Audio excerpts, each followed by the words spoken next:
Shalom, shalom teman-teman semua. Selamat pagi, selamat siang, selamat malam buat kita sekalian dimanapun kita berada guys. Ya beberapa hari terakhir ini santer sekali ya, laki-laki umat sebelah gitu ya, yang pakai sorban, pakai cadar, ya pakai toa ya kan, meneriakkan untuk penutupan gereja guys. Ini lama-lama gitu ya, semua akan berani model-model radikal semacam ini guys ya. Semakin berani kaum-kaum intoleran ini akan berbuat kepada kaum minoritas kawan-kawan ya. Termasuk teman-teman kita Kristen dan agama-agama yang lain. Tapi kebiasaannya banyak itu yang diganggu itu adalah umat Kristen teman-teman ya. Nah, jadi kemarin saya lihat video dari Bang Permadi Arya yang juga mengupload eh, penutupan gereja ini, pembubaran ibadah dan lain sebagainya ini teman-teman. Ini adalah kasus-kasus intoleran yang sangat mengerikan yang masih aja terjadi di negara ini. Kita akan lihat dulu teman-teman ya, apa namanya itu video dari Bang Permadi Arya ya. Nanti baru kita tanggapi bersama-sama guys ya. Yuk kita lihat sama-sama video ini. Ya, kita naikkan dulu ya teman-teman ya. Bentar ya, kita naikkan guys. Ya, kita naikkan dulu teman-teman ya. Ini. Ya, kita ulangi lagi. Ini adalah dari Bang Permadi Arya ya. Bahwasannya gedung ini tidak digunakan lagi untuk kegiatan ibadah. Yang mencoreng kota Binjai dari kereligiusannya, dari kedamaiannya. Sadar, sorban, pakai kopiah. Kami dari masyarakat yang berada dari lingkungan 1 sampai 6 turun untuk jenggot ya kan. Nggak tahu nih warga dari mana nih. Kami dilarang ibadah, bawa orang luar. Pokoknya dilarang beraktivitas berkumpul. Jadi kalau misalkan ada tamu, tadi kan kami dengar, Pak. Wow. Kami dengar di bawah. Kota Pekanbaru Riau, Jumat malam kemarin teman-teman. Iya, cuma kan izinnya itu. Tolong yang terutama umat Kristen yang sering dibubarin, ini tolong simak. Bab 1 pasal 3 berbunyi, rumah ibadat adalah bangunan yang punya ciri-ciri khusus yang dipergunakan untuk ibadah kecuali tempat ibadah keluarga. Rumah ibadat keluarga itu tidak perlu pakai izin. Apa yang dimaksud rumah ibadat keluarga? Yang dimaksud rumah ibadat keluarga kalau di Islam itu namanya musola, kalau di Kristen itu namanya rumah doa. Ya, jadi untuk kita umat Islam kalau kita mau bikin musola di rumah atau bikin musola di ruko perlu pakai izin nggak? Tidak perlu. Tidak perlu pakai izin. Begitu juga orang Kristen. Orang Kristen mau bikin rumah doa di rumah atau di ruko itu tidak perlu minta izin. Nah ini penting sekali buat umat Kristen tahu. Jadi supaya jelas kalian ibadah di rumah, kalian ibadah di ruko tidak perlu minta izin. Oke guys, ya jadi ini kencang sekali Bang Permadi Arya membela hak-hak beragama kaum minoritas ya. Jadi teman-teman sekalian memang ada dua pembubaran ibadah terjadi di negara kita lagi. Ini miris teman-teman. Di mana negara kita ini berasaskan Bhinneka Tunggal Ika gitu ya, berlandaskan Pancasila, tapi masih ada otak-otak kadrun yang mengganggu rumah ibadah agama lain teman-teman ya. Ini memang tidak bisa dibiarkan. Oke guys, terima kasih teman-teman semua ya. Jadi ini nggak bisa dibiarkan karena mau nggak mau ini harus diviralkan berita ini kan kawan-kawan ya. Supaya banyak orang itu mendapatkan perhatian dengan berita ini ya. Jadi nggak cuma Bang Joel tapi beberapa apologet juga sudah mengangkat hal ini supaya terus-menerus terviralkan teman-teman supaya banyak orang paham ya. Oke guys, kita akan lihat bagaimana Bang Pavel menanggapi adanya dua pembubaran ibadah ini ya. Yuk kita akan dengarkan guys ya. Kita dengarkan Bang Pavel. Selamat hari Minggu semuanya. Ya kawan, hari ini ada berita ya yang saya dapat dan mungkin teman-teman sudah dapat juga. Tapi kita akan mengomentari berita ini terkait ada pelarangan ya ibadah di dua tempat sekaligus. Ada yang di Lampung satu. Lampung. Dan yang di Lampung ini alasannya lucu ya. Katanya karena mendengar orang Kristen berdoa, kalau saya nggak salah. Jadi mereka memprotes ya. Aduh, ini kan kampret ya. Sedangkan kalian yang tiap hari pakai toa pula ya, 5 kali sehari ya, kami santai-santai aja ya, gitu kan. Lalu yang lagi satunya di Binjai ya. Jadi sebenarnya Sumatera ini ya, ini memang kok mereka tuh begitu apa ya, begitu intoleran ya. Apa ajaran mereka ini ajaran apa sebenarnya ya? Ya oke lah, saya nggak mau banyak bicara dulu, kita langsung aja. Ini videonya. Oke, kita langsung aja simak. Mana ya? Ya. Ya, ini yang ada di sini kawan-kawan. Ini ada seorang laki-laki bersorban, ya pakai toa.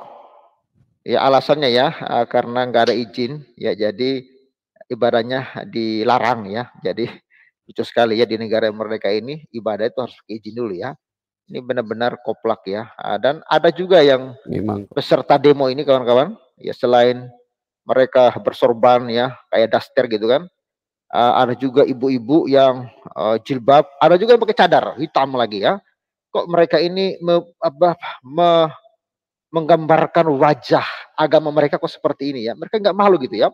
Coba kita dengar ya videonya ini. Saya tetap istiqomah bersama Abang Deputi bagaimana membantu masyarakat mempercayai kami bisa masuk ke dalam mediasi tadi betul karena kita buat putusan aja, putusan bahwasannya gedung ini tidak digunakan lagi untuk kegiatan ibadah.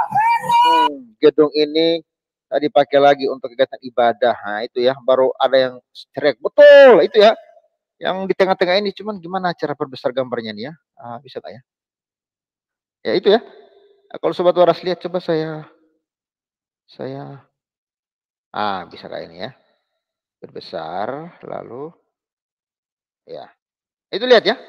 Mudah-mudahan kelihatan ya. Kalau sobat waras lihat itu ya.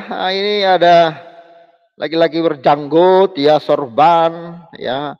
Ibu-ibu berjilbab, ada juga ibu-ibu bercadar gitu kan, hitam-hitam gitu kan.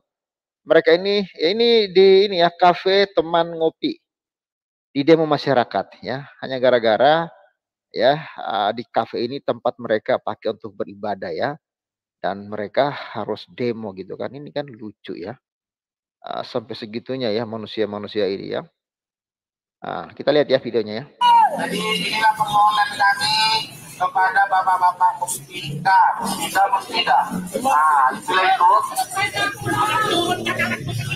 Ya, jadi Pak Sekda, teman Camat, Kapolres, Polsek, saya pikir kalaupun pimpinan nggak hadir, kami pikir kalau udah ada sebuah putusan dari camat untuk tidak memberikan izin ataupun melarang keras karena peristiwa yang besar ini yang mencoreng kota Binjai dari kereligiusannya dari katanya mencoreng kota Binjai dari kereligiusannya. Mereka ini merasa religius ya, merasa punya iman, merasa suci. Tapi kelakuannya kayak anjing. Ya, menggonggong gitu kan. Kelakuannya benar-benar iblis loh ini. Bayangkan aja mereka ini ngumpul-ngumpul. Sorry ya, mungkin saya terlalu kasar ya, tapi lihatlah kelakuan mereka ini kawan-kawannya. Katanya religius. Emang orang religius itu gitu ya? Orang religius ciri-cirinya adalah melarang orang untuk beribadah. Itukah ciri-ciri orang religius. Orang yang dekat dengan Tuhan itu adalah orang yang melarang orang untuk beribadah. Saya heran gitu. Saya bersyukur ya, saya belajar Alkitab ya. Justru Alkitab mengajarkan kepada saya, semakin kita religius, semakin kita rohani, kita tuh semakin akhlaknya semakin mulia. Semakin kita rohani, ya kita tuh semakin menghargai orang. Jangankan orang yang tidak memusuhi kita. Musuh saja disuruh mengasihi, mengampuni, doakan mereka. Ini kok semakin religius, kok semakin kayak iblis gitu kelakuannya kawan-kawan ini. Ini kan benar-benar, aduh ya. Manusia iblis ini kawan-kawan ya. Kayak gini ya. Dengan alasan kok ibadah tuh harus pakai izin segala gitu kan. Sejak kapan ada undang-undang di NKRI ini kalau ibadah harus izin dulu? Sejak kapan ada undang-undang di NKRI kalau beribadah harus izin dulu sama yang mayoritas? Hanya ayo Kristen kalau kalian mau ibadah izin dulu sama yang Islam. Kalau Islam izinkan kalian beribadah baru kalian boleh beribadah. Begitukah? Begitukah? Hai orang-orang religius,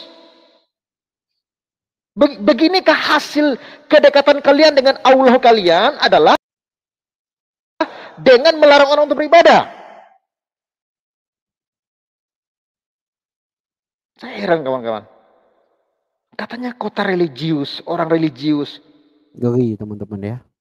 Rusak negara kita kalau begini. Makanya kita jangan heran kalau Papua minta merdeka.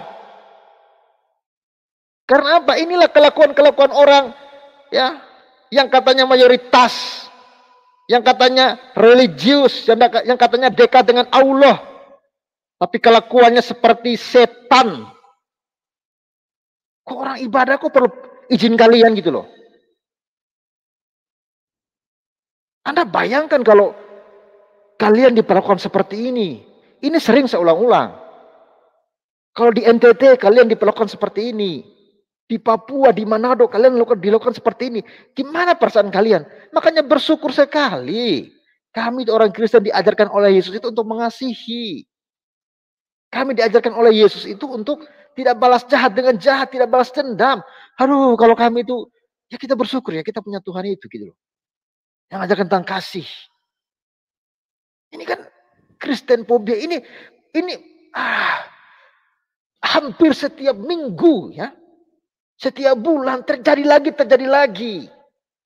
Kalau bukan warganya, pemerintahnya juga ikut turun tangan segel gereja. Inikah hasil dari sujud-sujud kalian kepada Allah kalian gitu loh. Hasil sujudnya adalah kalian melarang orang untuk beribadah.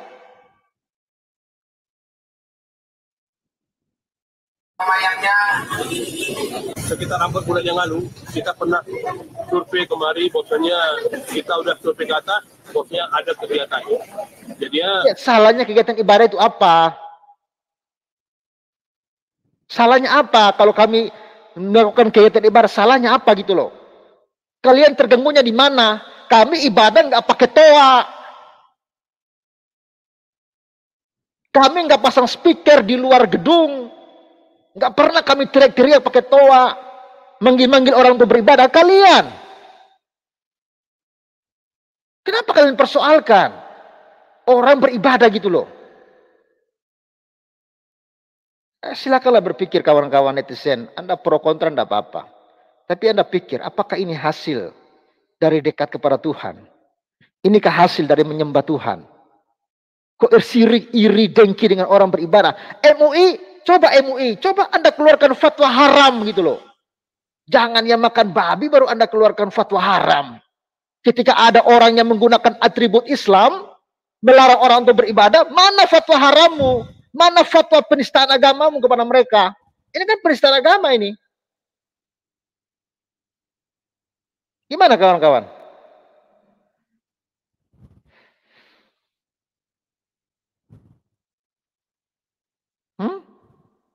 Alasannya itu izin. begitu apa kita panggil untuk berikutnya, kita panggil pengurusnya, itu saudara Sofyan. Sofyan itu kita panggil, mediasi itu mereka. Kita putuskan bahwasanya tidak ada kegiatan lagi. Mereka menyetujui. Kita meminta supaya tidak ada kegiatan di sini.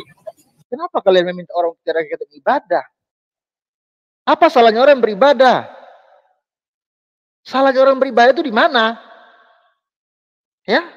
Nyatanya mereka menyetujui. Setelah selang sekitar 4 bulan berikutnya, mereka mengadakan lagi. Situ yang kita, makanya kami dari masyarakat yang berada dari lingkungan 1 sampai 6 turun untuk